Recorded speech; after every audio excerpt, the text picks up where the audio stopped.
একদিন এক অল্প বয়সী যুবক আসে হলো গৌতম বুদ্ধের আশ্রমে। সেই যুবকটি গৌতম বুদ্ধের আশ্রমে আসার পরে একজন বৌদ্ধ সন্ন্যাসীর সঙ্গে দেখা করে। বৌদ্ধ সন্ন্যাসীর সঙ্গে দেখা করার পরে সেই যুবকটি সেই বৌদ্ধ সন্ন্যাসীকে বলে যে, আচ্ছা সন্ন্যাসী বাবা, আমি একটা কথা জানতে চাই। তখন সেই সন্ন্যাসী বলে, কি কথা? তখন সেই যুবকটি বলে, আপনাদের এত বয়স হয়ে গেছে, আপনাদের দেখেও বোঝা যায় না, এবং আপনাদের শরীরের মধ্যে সবসময় এত এনার্জি কীভাবে কাজ করে? আপনারা সবসময় সবাই এত সচলভাবে হাঁটাচলা করেন, কিন্তু আমার এত বয়স অল্প হওয়া সত্ত্বেও আমি আমার শরীরের মধ্যে সবসময় দুর্বলতা ফিল করি। আমার শরীরের মধ্যে আমি কখনো এনার্জি খুঁজে পাই না। সবসময় মনে হয় যে শরীরটা কেমন খারাপ খারাপ একটা ভাব, হাঁটাচলা করতে ইচ্ছা করে না, শরীরের মধ্যে সবসময় একটা ক্লান্ত ভাব কাজ করে। তা এটা আমার মধ্যে কেন হয়? আমার এই এত অল্প বয়সে এমন তো হওয়ার কথা না। কিন্তু আপনাদের দেখুন, আপনাদের এত বয়স হওয়া সত্ত্বেও কাউকে দেখে বোঝাই যায় না আপনাদের শরীরের মধ্যে সবসময় একটা ফুর্তি কাজ করে, সবসময় আনন্দ কাজ করে। এটা কিভাবে সম্ভব? তখন সেই যুবকের কথা সেই বৌদ্ধ সন্ন্যাসী শুনে একটু হাসলো এবং তখন তাকে বলে, ঠিক আছে, তুমি এখানে বসো, তোমার প্রশ্নের উত্তর আমি অবশ্যই দেব।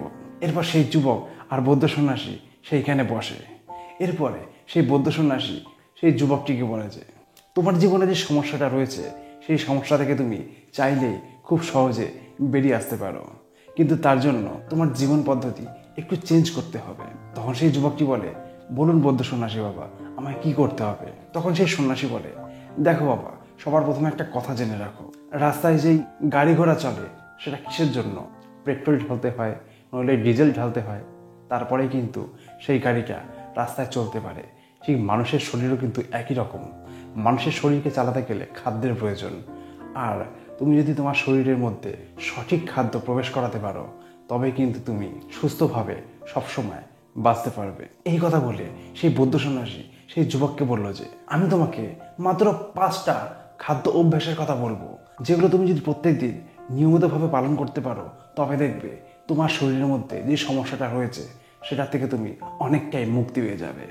তখন সেই যুবকটি বলে, বলুন সন্ন্যাসী বাবা, আমায় কি করতে হবে? তখন সন্ন্যাসী বলে, তবে শোনো, আমি যে কটা পয়েন্ট বলবো তার মধ্যে লাস্টের পয়েন্টটা কিন্তু হবে খুবই গুরুত্বপূর্ণ, আর সেটা কিন্তু তোমাকে অবশ্যই মেনে চলতে হবে।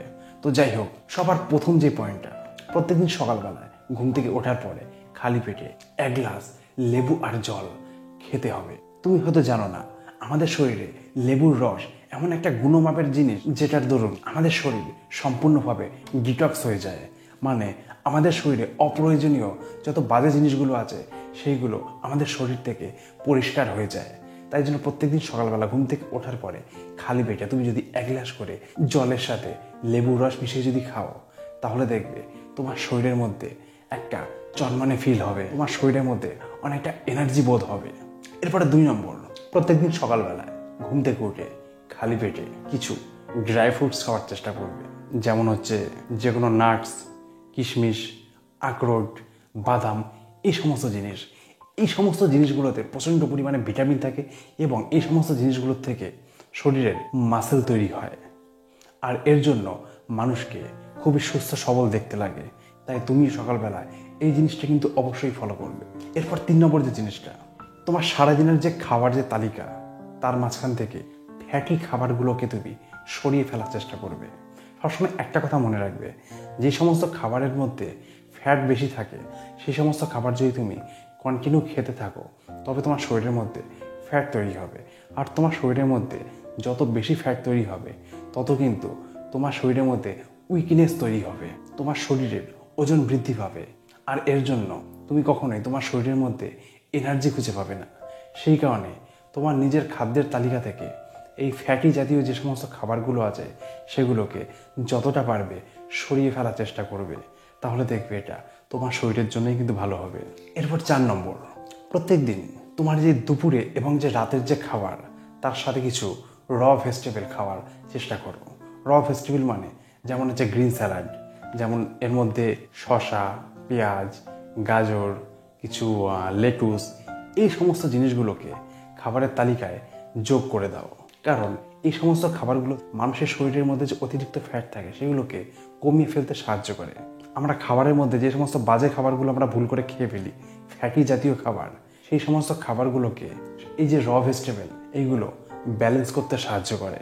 তাই জন্য প্রত্যেকদিন খাবারের সঙ্গে কিছুটা র ভেজিটেবল খাওয়ার চেষ্টা করো, আর এটা হবে তোমার শরীরের জন্য অনেকটা উপকারী জিনিস।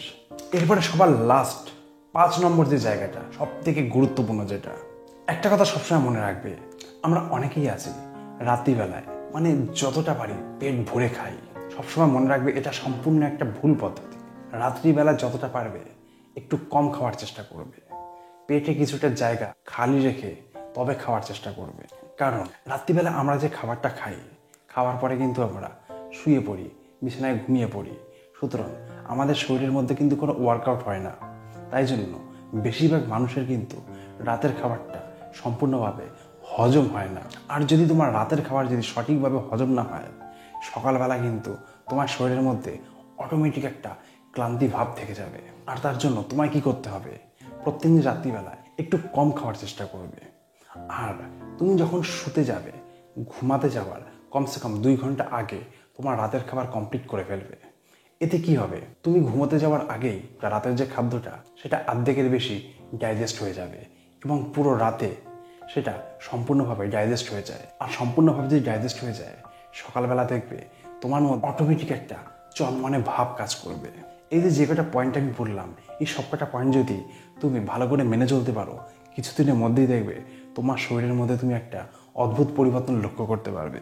এই কথা শুনে সেই যুবকের মনে একটু আনন্দ উপভোগ হলো এবং তখন সেই যুবকটি সেই বৌদ্ধ আশ্রম থেকে বাড়ি চলে আসে এবং সে বৌদ্ধ সন্ন্যাসীর বলা কথা অনুযায়ী পরের দিন থেকেই তার জীবনযাত্রা শুরু করে ফেললো। এবং 2 থেকে 3 মাস এইভাবে চলার পরে সেই যুবকটি তখন সত্যি তার জীবন পদ্ধতির মধ্যে অনেকটা চেঞ্জ লক্ষ্য করতে পারলো। তো যাই হোক বন্ধুরা, আজকের গল্পটা এটুকুই ছিল। গল্পটা কেমন লাগলো প্লিজ কমেন্টস করে জানিও। ভালো লাগলে লাইক করতে ভুলো না, বন্ধুদের সাথে বেশি বেশি করে শেয়ার করো। আর তোমরা যদি এই চ্যানেলে নতুন হয়ে থাকো তাহলে চ্যানেলটাকে সাবস্ক্রাইব করে আমাদের চ্যানেলে পাশে থাকতে পারো।